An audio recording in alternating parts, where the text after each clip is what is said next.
border where the wild winds blow between Hoffman and Centralia. There's a place to go, the Shattuc Road House. When Southern Illinois had a roadhouse. Welcome back to another episode here on Kapp Tech. Please like, share, comment, and subscribe. The story that follows next is mostly true, but some names have had to be changed to protect my very guilty friends. Stories have been adjusted to be ever so slightly more family-friendly as well. Welcome to the Shattuc Road House, a 1990s gem buried in Southern Illinois, nestled right between Hoffman and Centralia. The kind of place where dreams, disasters, and questionable decisions collided over a pool table and a 44-ounce styrofoam cup filled with liquid courage. This wasn't just a bar, it was a social experiment in chaos, a petri dish of human unpredictability. It sat in a sweet spot, or maybe a cursed one, just down the street from the state prison and the local college. You'd walk in, look around, and think, this place is basically a choose-your-own-adventure book. Do I leave here with a diploma or an inmate number? The locals called it the Roadhouse, as if the name alone could explain the madness, but it couldn't.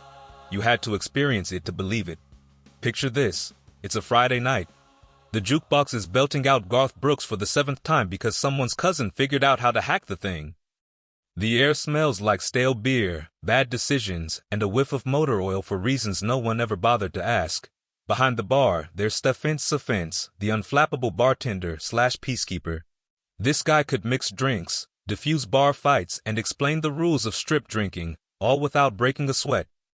Steffens had a soft spot for the Clark Mafia, the self-proclaimed rulers of the Shattuc social scene. Friends of the Mafia got the Holy Grail, $5 Long Island iced tea served in 44-ounce styrofoam cups. These cups were so big you could use them to bail out a canoe. You'd see Clark Mafia regulars hoisting them like medieval goblets, declaring, to cheap booze and questionable life choices. Now this didn't sit well with the shipwrights, the rival crew from just across the invisible border. These guys thought they owned the pool table and half the dance floor.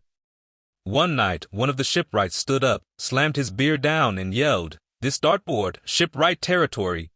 A Clark Mafia guy, already 3 Long Islands deep, shot back, "Oh yeah? Well, stay off our craps table or we'll confiscate your darts." It was like watching a low-budget version of West Side Story, but with fewer dance moves and more beer gut. And then, of course, there was the infamous strip drinking. Yes, you heard that right, strip drinking. It was like strip poker, but instead of losing your shirt over cards, you lost it over how much you could chug.